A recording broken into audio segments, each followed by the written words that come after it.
So far, we've done cell size calculations using the magnification formula. But right now I'd like to give you another example, one which uses only the scale bar. And we're not going to use the magnification formula, but rather we're going to use a so-called direct proportions calculation. In example 6, a scale bar over here with a length of 2 centimeters represents 5 micrometers. What is the maximum size of the cell? And when you measure the cell out, you can see that it's 5 centimeters across. And when calculating direct proportions, you usually write it down like that. You write down 2 centimeters is to 5 micrometers as 5 centimeters is to x, and then you solve for x by cross multiplying 5 micrometers times 5 centimeters divided by 2 centimeters, and this gives you x. If you do not like this way of writing it, you can use the probably mathematically more correct way of writing.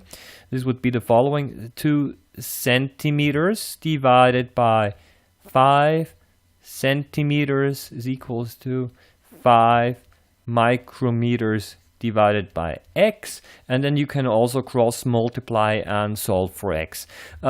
In different schools they teach it differently, and they're different. I think it also depends a little bit on the culture and on the mathematical background, but over the years I've seen that students are actually using both of these ways to solve for x. Essentially it does not matter, as long as you make sure that on one side over here you have the size as drawn on paper, and on the other side over here the specimen size. So let's just use this system down here and let's solve for x. It's this times this divided by that, of course, but let's do it really the correct way using all of the units.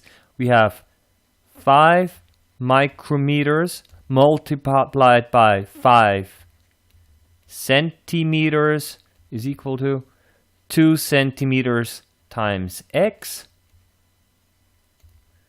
So, and you see that we have 2 centimeters over here and centimeters over here and centimeters over here. What can we do with the units? They can cancel.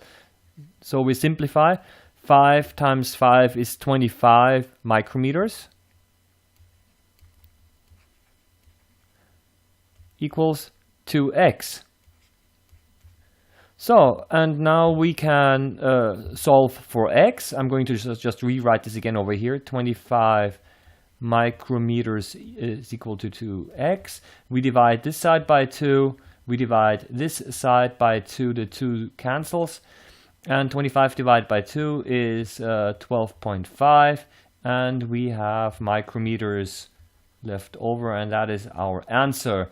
We expected a size of micrometers. We got a size with micrometers as units. So probably the calculation is correct. That is one of the reasons why I should always do calculations including the units, because if you get units which you did not expect, then you know that something is probably wrong. If you get, I don't know, meters or, I don't know, seconds squared or whatever, then you know that something is really wrong. In physics, this plays a really important role. Over here we're just using length, but in physics you have sometimes units which contain many different other units, and if you basically get a result which you did not expect, and you know that you probably did a mistake somewhere along the way.